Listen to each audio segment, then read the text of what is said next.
Bonjour à tous et tous, aujourd'hui nous nous retrouvons pour un tutoriel sur l'entretien d'une planche à découper en bois.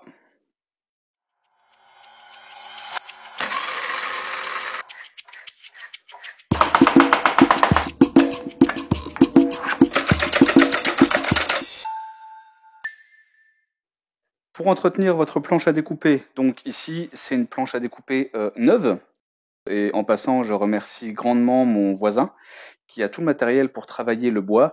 Il me restait des planches de bois exotique en stock, donc ici on a de l'acacia, bois qui est utilisé pour les poteaux dans les champs. Il a l'avantage d'être imputrescible. Le deuxième, c'est un bois exotique qui tire vers le rouge. Je ne connais pas son nom, je ne connais pas son essence. C'est des planches que j'avais en stock depuis très très longtemps. Et j'ai l'honneur de pouvoir me servir de cette planche faite par mon voisin. Et vraiment, merci beaucoup, il se reconnaîtra, je sais qu'il regarde les vidéos. Donc, dans l'hypothèse où vous avez une planche à découper comme ça chez vous en bois, je me doute qu'elle est usagée, que vous en servez probablement tous les jours. Ce que je vous invite à faire déjà, c'est asperger votre planche de jus de citron, de gros sel, vous la frottez avec une brosse, vous la laissez sécher bien debout, hein, dans les sens des veines du bois, et une fois qu'elle sera complètement sèche, vous aurez à peu près ce résultat-là. Je vous invite à poncer votre planche en bois. J'ai utilisé du papier relativement fin, du 240. Le papier à poncer, hein, plus on va vers des chiffres élevés, plus le grain est petit. Donc là, j'ai poncé dans le sens des fibres du bois au grain 240. Et là, je suis prêt à entretenir ma planche à découper.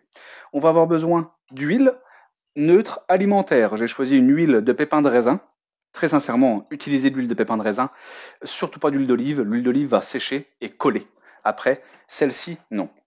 Une lingette microfibre ou tout autre torchon non pelucheux, et 4 petits plots qui va nous permettre de surélever notre planche. Alors on va commencer par surélever la planche, vous allez comprendre pourquoi. Ensuite, l'utilisation des planches en bois en cuisine est très discutée ces dernières années. Enfin, très discutée. Non, le débat est clos, puisque légalement, on n'a pas le droit d'utiliser de planches en bois. Je vous explique pourquoi. Fut une époque, on pensait qu'avec les coups de couteau, on insérait des bactéries dans les sillons de la lame et que ces bactéries pouvaient se retrouver sur d'autres aliments ensuite, ce qu'on appelle les contaminations croisées. Je continue mon histoire ensuite. Je vais commencer par mettre quelques petites gouttes d'huile et l'étaler avec mon torchon. Et je continue mon explication. Donc la polémique est close, puisque légalement on n'a plus le droit de les utiliser. On utilise des planches en polyéthylène.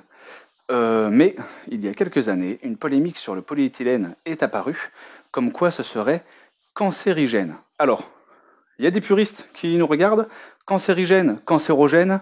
Cancérogène, c'est ce qui favoriserait l'apparition du cancer. Cancérigène, c'est ce qui favoriserait le développement du cancer. Je ne saurais pas vous dire ce serait lequel des deux, hein, ce n'est pas du tout mon métier, mais vous m'aurez compris. Pourquoi? Parce que les planches en polyéthylène, apparemment, laisseraient également des petits sillons de coups de couteau, mais la matière ferait que ça se refermerait sur les bactéries. Tandis que les planches en bois, le bois contient des tanins et viendrait détruire ces bactéries. Donc c'est encore un petit peu en discussion pour savoir si on revient sur du bois ou non.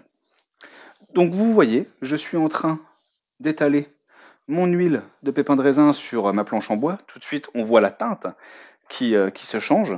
Ça dévoile vraiment les belles couleurs de l'essence naturelle de bois. Donc vous voyez, hein, je suis généreux quand même en huile. Hein. Bien sûr, ma lingette microfibre va absorber de l'huile, mais la majorité de l'huile va être absorbée par le bois.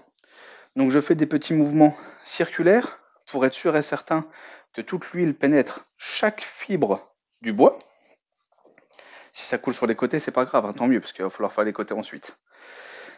Cette étape, je vous conseille de le faire sur le dessus de votre planche, également sur les côtés, mais surtout pas sur le dessous.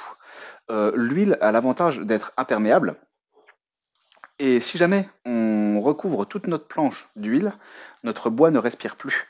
Laissez le dessous de votre planche brute, bien sûr propre, hein, ça permettra à votre planche de bien respirer et de pouvoir mieux s'en servir ensuite. Donc là, le dessus est recouvert d'huile. Je vais faire les côtés. Donc là, je fais les chanfreins pour ceux qui savent un petit peu travailler le bois qui me regardent. Donc les chanfreins, c'est les petits biseaux à 45 degrés sur les côtés, pour pas qu'il y ait des arêtes à 90, pour pas qu'on se blesse et pas que ça soit dérangeant lorsqu'on cuisine. Je fais bien les côtés de ma planche.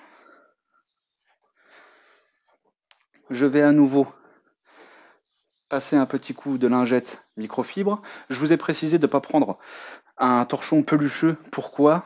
Pour pas qu'il s'insère dans les fibres du bois. Ce serait dommage de venir salir notre planche. Et voilà, une fois l'étape là réalisée, vous le voyez, hein, c'est encore bien luisant, bien gras, mon doigt laisse des traces.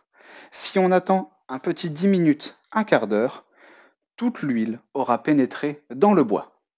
Et à ce moment-là, je vais devoir répéter l'opération, encore, encore et encore, jusqu'à ce que la planche n'absorbe plus d'huile. À ce moment-là, on dira qu'elle est saturée d'huile. Nous pourrons la laver classiquement à l'eau savonneuse et la ranger toujours dans l'essence des fibres du bois et nous en servir comme nous voulons. L'étape du lavage au gros sel et au vinaigre et du ponçage, je vous conseille de le faire tous les 4 à 6 mois. Ça va permettre à votre planche de vivre durablement. Hein, quand on a des planches de cette qualité-là, on n'a pas envie de les abîmer. Moi, c'est ce que je vais faire. Je vais l'entretenir longtemps et croyez-moi, elle va habiter longtemps dans ma cuisine. J'enlève toutes mes traces de doigts que j'ai faites. C'est juste une question esthétique. Hein. Et je vais attendre un petit quart d'heure, 20 minutes. Recommencer les opérations jusqu'à ce qu'elles soient saturées d'huile. Et enfin, notre planche à découper sera entretenue. Je vous dis à bientôt pour une nouvelle vidéo.